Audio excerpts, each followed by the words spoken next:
and I am living the one. And today I am standing in front of a very elegant plant. And this is a table with pine cones and just fake flowers. And this table has a selection of fake flowers. These are some red. And we have some basil leaves. And we have some pine cones.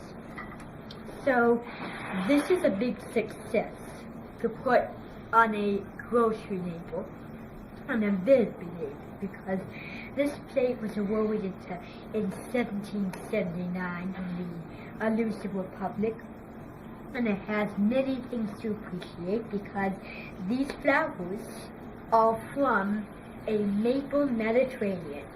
And a maple Mediterranean with a Mayo Mediterranean, that makes the language easier. This comes from the Mayo Mediterranean. This flower comes from the Meadow Mediterranean. And these nuts are used for doing. So this stuff is all made from nature. And this plate is especially a lovely plate with pine cones. And because this plate is so famous, it's because Christmas is a famous time for nature and leaves, because as you know, the leaves fall off the trees when it gets colder, it's winter time.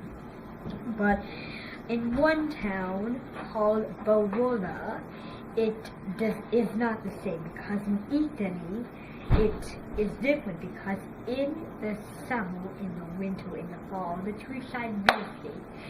So it is in Taiwan, or maybe Tokyo, or maybe Japan, probably.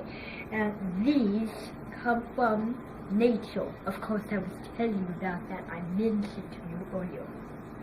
And the nuts are made from the bones, or the squirrels. And the squirrels are very crazy because they love nuts. They are addicted to nuts.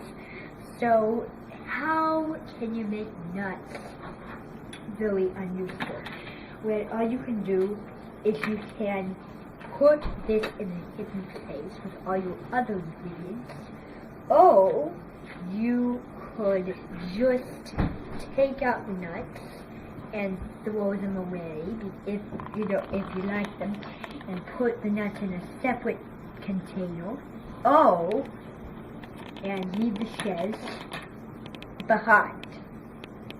So that's a really good tip on nuts. Now this is a plate that is elegant and discreet, and this is a very earthy plant. This leaf is a little cilantro leaf. I didn't know they used that, but you could also use dill, but just dill that is in this variety of shape. Now, these pine cones here are brown, and they have lovely airings and lovely brown spots, and they have lovely little brown prickles, which fairies like to land on to sleep. And the reason is because sometimes when you're going up volcanoes, there is an eruption, because as you know, volcanoes erupt. And these do too, because all the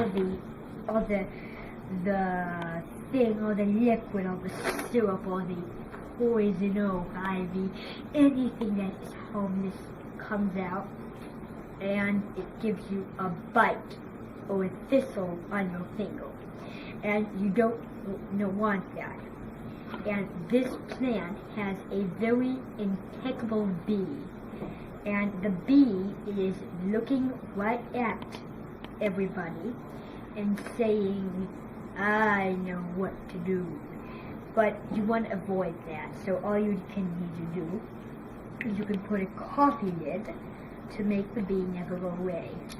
And the bee, as you know, bugs have no hands or legs, so they cannot come out.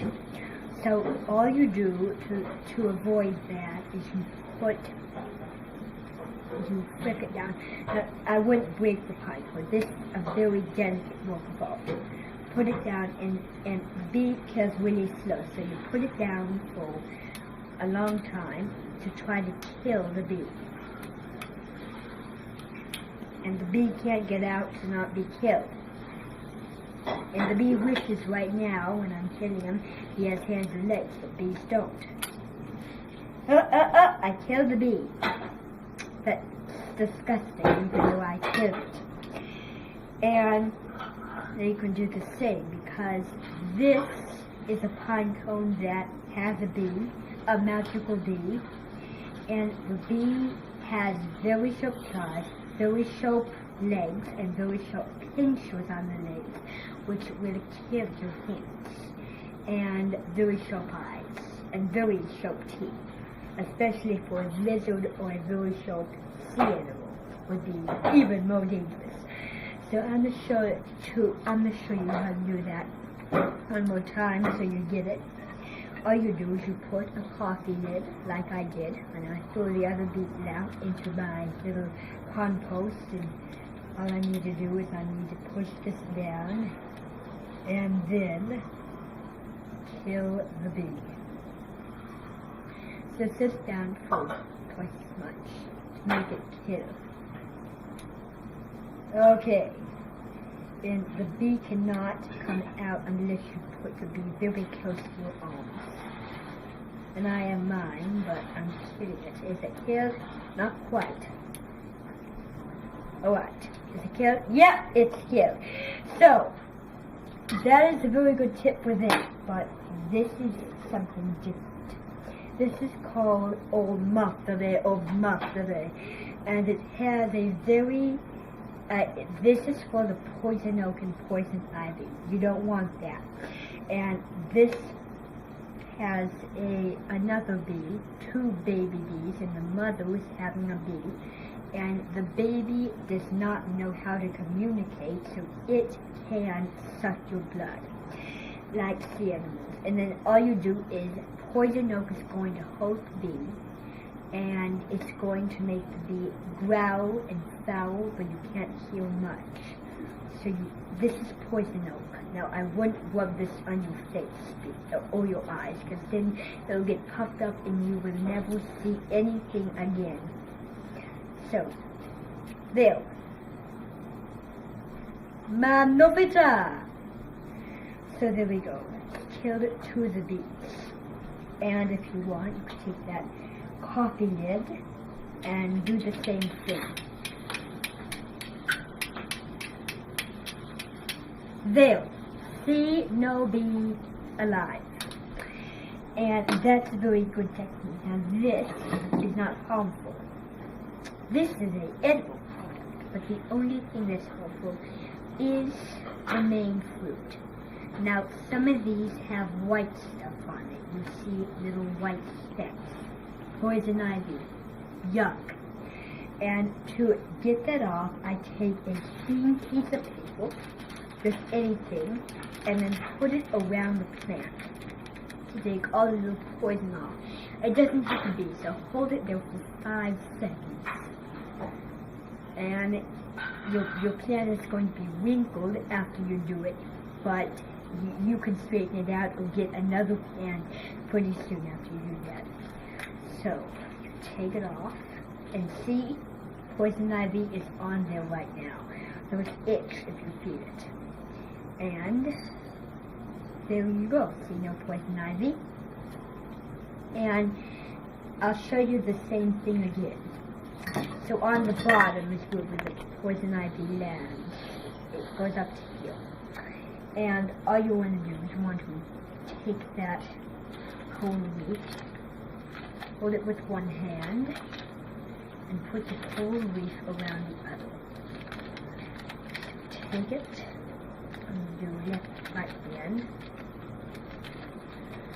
and then put this around with a helping hand. What you do is you do that the same. This one's not going to resist me. This is poison oak. Poison ivy and poison oak. And I told you it was cilantro, but I didn't mean actually cilantro. I don't know. I don't mean what I'm saying. Okay, so see the poison ivy? Throw it out. It is disgusting. Now, you could either have several different things besides all of your ingredients. And you could either crack nuts and leave those crazy skulls aside if you think that's more important, or you think this is more important, trying to kill those harmful bees, or trying to get all the poison ivy off of just pretty leaves. So that's all today on my tip of the day of saving wonderful little nuts and a edible work of art. So until I see you in your guts again, I'm Joni Craven. Wood.